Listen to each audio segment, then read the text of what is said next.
बिस्मिल्लाहिर्रहमानिर्रहीम। Literature online में खुश आमदीद। आज हमारा जो टॉपिक है वो रीडर रिस्पॉन्स थ्योरी के जो ड्रॉबैक्स थे वो उनको हम डिस्कस करेंगे। छोटा सा लेक्चर है, चंद पॉइंट्स हैं। उसके बाद फिर समराइज़ करेंगे ओवरऑल जो लेक्चर है रीडर रिस्पॉन्स थ्योरी का, उसको समराइज़ करेंगे। चांद 5-6 पॉइंट हैं और इसको क्लोज़ करेंगे। ड्रॉबैक्स के कौन कौन से मसाइल थे रीडर्स रिस्पॉन्स थ्योरी के अंदर, किस किस्म की जो लिमिटेशंस थी। Belse argues that reader response criticism tried to shift attention from the author to the reader, but in this process it created a new authority figure. बेल्से इस बात की दलाल देती है कि जो रीडर्स रिस्पॉन्स क्रिटिसिज्म है उसने कोशिश की है कि जो अटेंशन है रीडर से, राइटर से हटा के रीडर की तरफ करने की उसने कोशिश की है, लेकिन इस प्रोसेस के अंदर उसने एक नई अथॉरिटी क्रिएट कर दी है रीडर की। बजाय कि वो राइटर की अथॉरिटी को ख़त्म करते, उन्होंने एक नई अथॉरिटी क्रिएट कर दी है रीडर की। और इस चीज़ को पहले से जो है वो चैलेंज कर रही है। रीडर की अथॉरिटी भी वो चैलेंज कर रही है कि किसी एक फ़र्द के पास ये अथॉरिटी नहीं होनी चाहिए कि वो किसी भी टेक्स्ट को मीनिंग दे। असल मसला ये है कि किसी एक अथॉरिटी के मरून मन्नत नहीं होना चाहिए कोई भी टेक्स्ट, पीस ऑफ वर्ड, क्योंकि वो इसके अंदर चाहती है कि वर्सटिलिटी हो, उसके अंदर मसलन मुख्तलिफ़ मीनिंग हों एक ही टेक्स्ट के, तो उससे क्लियरिटी भी आती है। आगे लाइन टू लाइन पढ़ते हैं। This reader like the author in expressive realism, कि रीडर ये जो है एक्सप्रेसिव रियलिज़म के आथर की तरह is highly informed and aesthetically conscious, कि ये बहुत ज़्यादा इन्फॉर्म्ड होता है और एस्थेटिकली कॉन्शियस होता है।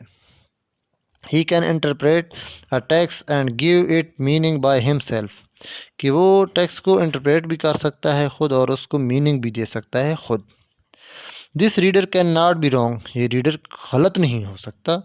But this approach consider the consciousness of the reader as the source of meaning and in this way becomes very similar to expressive realism. वो कहते हैं कि ये जो है रीडर को, ये अप्रोच जो है, ये जो रीडर का शऊर है उसको सोर्स ऑफ मीनिंग कह रहा है ये, तो इस तरीके से ये एक्सप्रेसिव रियलिज़म की तरह ही हो जाती है, बिल्कुल उससे सिमिलर हो जाती है, जिसमें वो राइटर को जो है ना, राइटर की जो कॉन्शियसनेस थी उसको वो सोर्स ऑफ मीनिंग मानते थे और इसमें रीडर हो गया, तो ये सिमिलर हो गए, सिमिलरिटी आ गई एक्सप्रेसिव रियलिज्म की। As we have already discussed in a single individual can not be the source of meaning, कहते हैं वो हम पहले इस चीज़ को डिस्कस कर सकते हैं कि एक इंडिविजुअल सोर्स ऑफ मीनिंग नहीं हो सकता और होना भी नहीं चाहिए।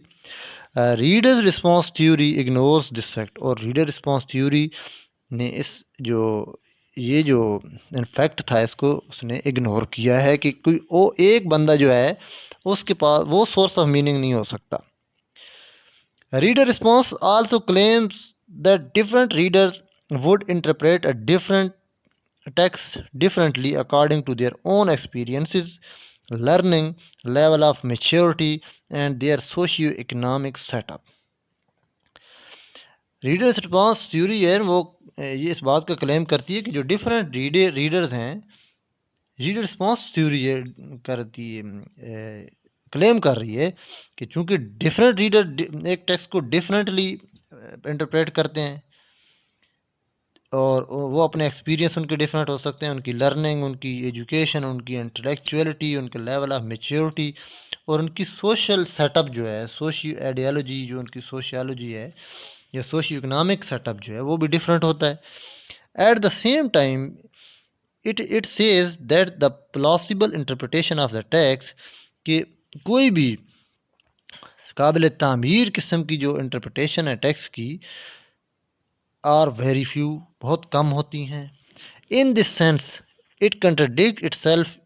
It means indirectly they believe that the writer has put only one or two meaning in the text, which is concept based upon expressive realism. कहता है कि इस तरीके से ये अपने आप को ही रिजेक्ट कर देती है एक्सप्रेसिव रियलिज्म की, कि ये रीडर को अथॉरिटी मानती है।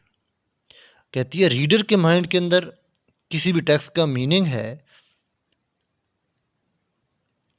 तो ये एक्सप्रेसिव रियलिज्म की तरह हो गया। सिर्फ इसमें फ़र्क ये है कि वो डायरेक्टली कहता था कि राइटर के पास है, ये इनडायरेक्टली ही रीडर को अथॉरिटी मान रही है।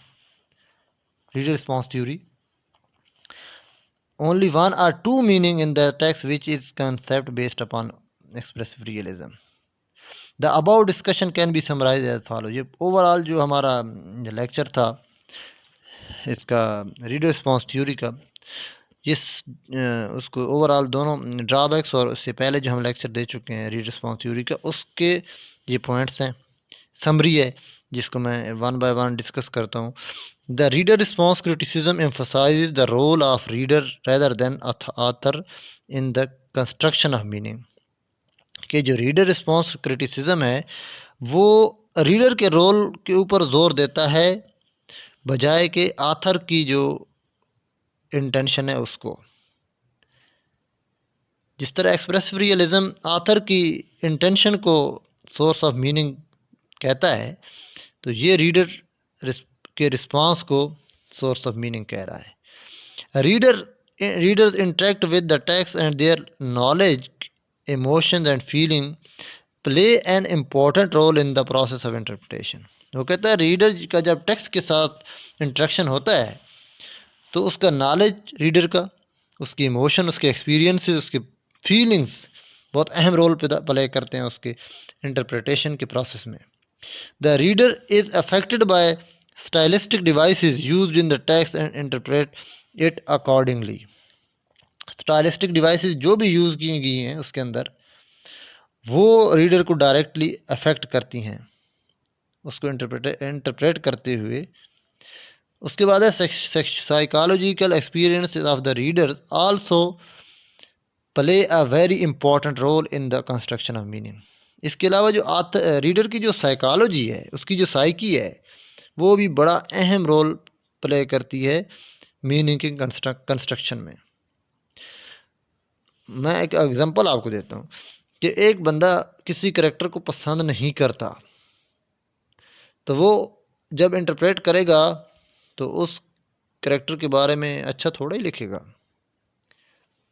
और एक दूसरा शख्स है जो कि इस तरह के करेक्टर को पसंद करता है और उसका हो सकता है इसका इंट्रैक्शन ही ऐसे लोगों से हुआ, उस तरह के सिमिलर लोगों से हुआ जो उन्होंने इसके साथ अच्छा ट्रीट किया हो, तो वो उस कैरेक्टर को अच्छा इंटरप्रेट करेगा। और जो शख्स जिसके साथ उस तरह के सिमिलर कैरेक्टर ने अच्छा नहीं किया या उसके साथ उनका बिहेवियर अच्छा नहीं था, तो वो उस तरह के कैरेक्टर को अच्छा इंटरप्रेट करेगा। The reader response criticism failed to challenge expressive realism because it supposes another authority figure, highly informed reader। कहता है जो रीडर रिस्पॉन्स क्रिटिसिज्म है ये फेल हो गया है एक्सप्रेसिव रियलिज्म को चैलेंज करने में, क्योंकि एक्सप्रेसिव रियलिज्म राइटर को अथॉरिटी मान रहा था और इसने रीडर को मान दिया। फर्क तो ना हुआ ना। आज का लेक्चर हमारा इतना ही था, बहुत शॉर्ट लेक्चर था ये। तो उसके बाद जो है हम इंशाल्लाह हमारा आगे दूसरा लेक्चर भी आ रहा है स्ट्रक्चरलिज्म पे, फर्डिनेंड डी सोशर।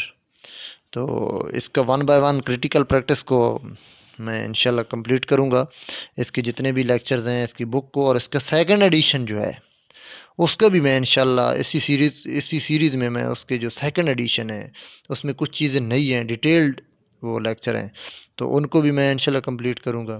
फिर इसके साथ साथ जो है ना दूसरी बुक्स हैं, an apology for poetry Philip Sidney की है, उसका द क्रिटिक टी.एस. इलियट का वो ऑलरेडी चल रहा है इसके साथ पैरेलल।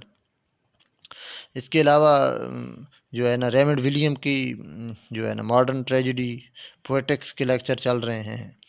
इसके अलावा पार्ट 1 की भी एम इंग्लिश बीएस इंग्लिश के जो है मैं दूसरे बुक्स का भी इंशाल्लाह लेक्चर जो है ना मैं जल्दी चढ़ाऊँगा, इधर डालेंगे लेक्चर।